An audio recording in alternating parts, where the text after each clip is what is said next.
So back on the road again. It's the middle of July 2024, the day of the attempted assassination of the Don. Unbelievable. Who'd have thought that? Anyway, thankfully he survived. I mean, that was just unbelievable, wasn't it? If he hadn't turned his head at the last minute, he'd be dead now.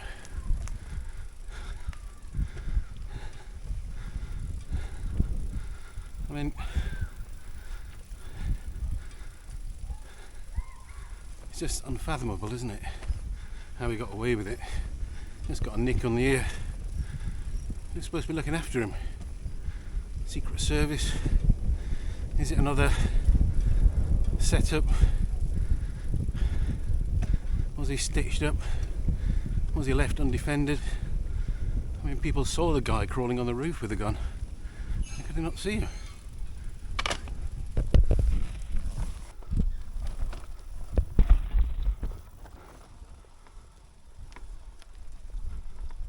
It doesn't make any sense, does it?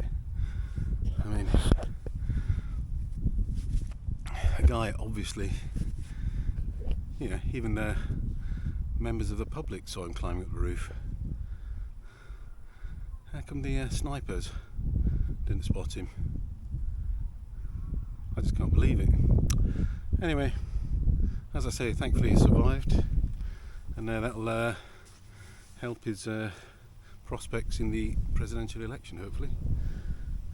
And the guy's a hero. Anyway, I'm out on another ride. Weather is not too bad. It's overcast for July. It's pretty grim. I mean, it looks like summer's going to be another washout. Pouring it down yesterday, cloudy today, but at least it's reasonably cool. So I'm going to head out to it's a different route actually. I'm going to head through Kingston and Palmersted and back through Bridge. About 20 miles. It's a great route, so let's get on with it.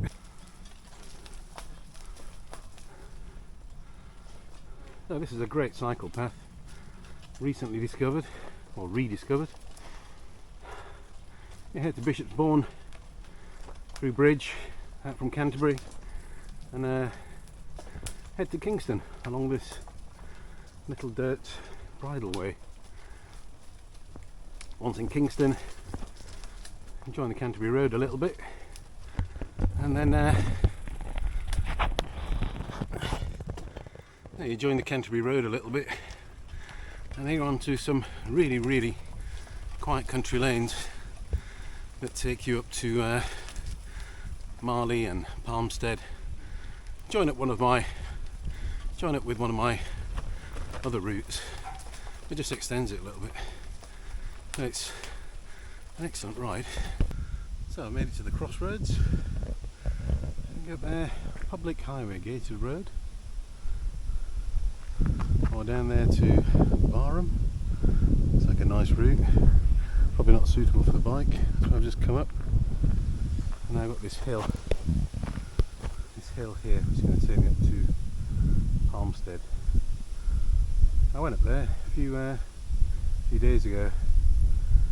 There's a house there in the distance, and there's a gate and a massive steep hill which is really not fit for cycling. It's really gravelly, so I know what's up there now. I probably won't go up there again. It's not great cycling. If I go up here, I know there's a new route that takes me across that ridge right up there on the top of the hill, and then takes me round over to Palmstead again. So it's a great route. I might try that one day as well, down to Barham, but not today. Let's head up here.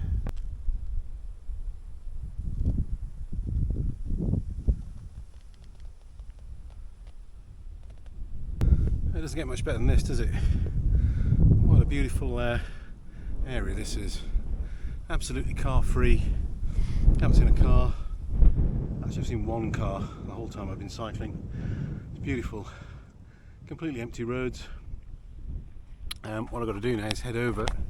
Well, you can see it, there's some pylons over there in the distance. So I'm going to head in a loop where that group of trees are there and head over back in that direction towards Palmstead. Now, this is a new route for me. I've never been down this route before. Well, I lie. I went around it yesterday. So I discovered it yesterday. I thought I'd show you it today. So it's absolutely stunning. It's going to be one of my favourite routes. It's probably about 20 miles all the way from Canterbury and back. It's absolutely perfect. So let's continue.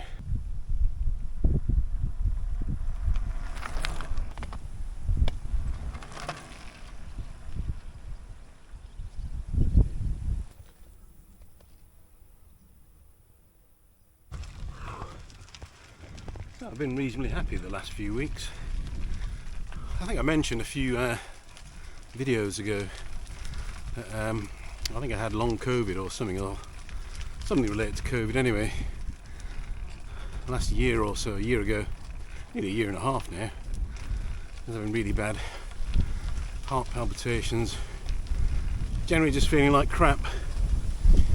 And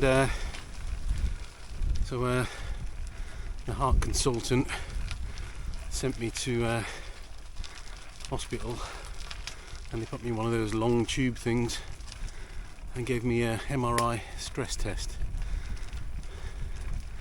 Basically put you one of those tube things, at the same time they give you some drugs that make your heart beat, well, they give you some drugs that make your heart rate increase rapidly. It's a very strange feeling. And it took about an hour. And about 2 weeks ago, the consultant called me back. Obviously I was crapping myself. I thought it was going to be something hideous. But he confirmed that there hasn't been any heart scarring, and whatever I had hasn't really affected my heart in any way. All the valves are still functioning correctly. There's no damage. So everything's functioning okay. So yeah, that was a bit of a relief. So I feel really comfortable now cycling. I'm not, I know I'm not damaging anything or making myself worse. I'm hopefully making myself better. So yeah, I'm really happy now. Just having that test has, improved my, I hate to say it, my mental health. It's really made me feel more confident. Bloody flies. Yeah, it's just made me more confident that I can exercise and not worry about passing out or something. I've still got a bit of high blood pressure, but that can be managed. So I'm a happy little boy.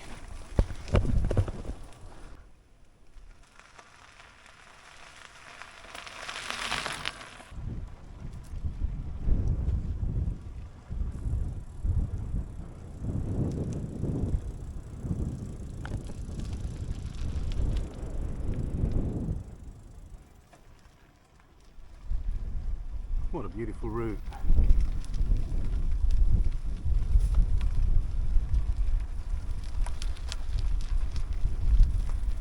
You can see how little it's used. The grass in the road.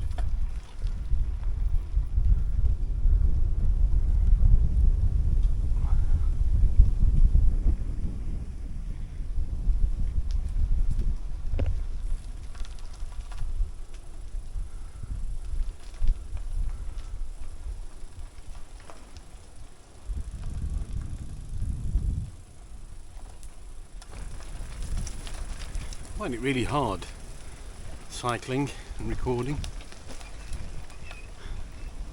especially one of these selfie stick in your hand.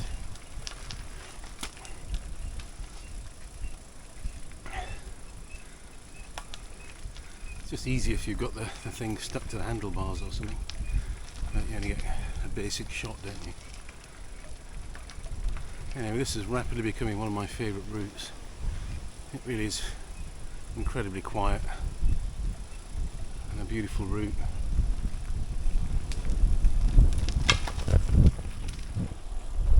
So that's the ride done and dusted.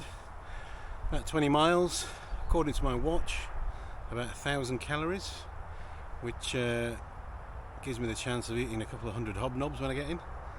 So it's a great ride. I just got to mention my Cinelli Experience bike. I mean, it's such a great bike. I've had it for about, I don't know, well, I've been riding it solidly for 2 years now. I mean, it really has been a phenomenally reliable bike. In those 2 years I've probably cycled thousands of miles across roads like this, worse than this, country roads. It's had a few tyres, it's had a brake cable, a gear cable. I changed the saddle because I didn't like the Sella Italia saddle, the white one that came with it. Essentially it's had nothing, and it really is the most comfortable bike I've ever owned. I know it's cheap. I think it cost me about 500 quid 8 years ago, but it's so comfortable. I mean, I'm 5'11". I think it's a medium large bike, and it's just a perfect fit. It's the type of bike you could just ride all day. It's so comfortable. It's an aluminium frame, Columbus airplane aluminium or something, carbon forks. I mean, as I say, in the scheme of cycling,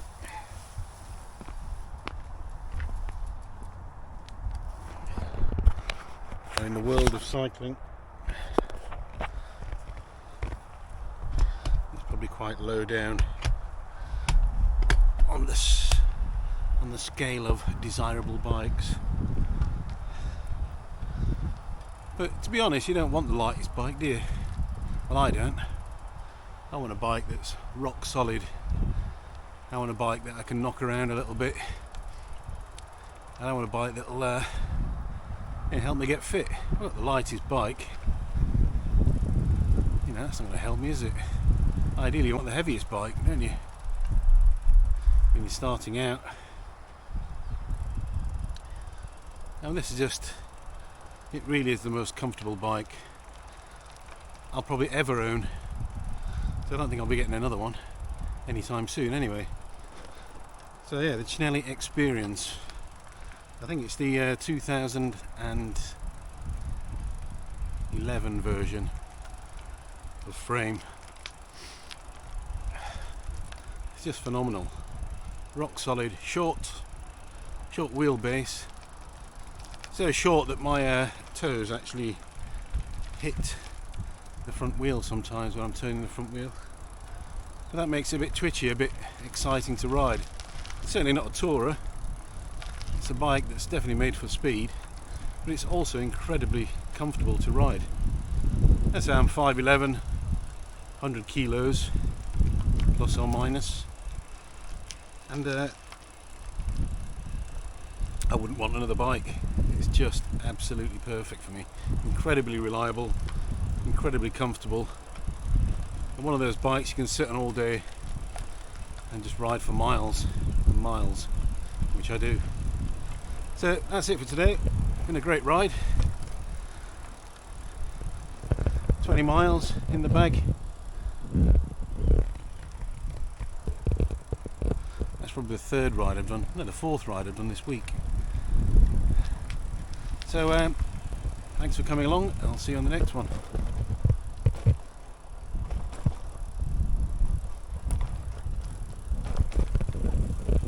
Cheers. Bye.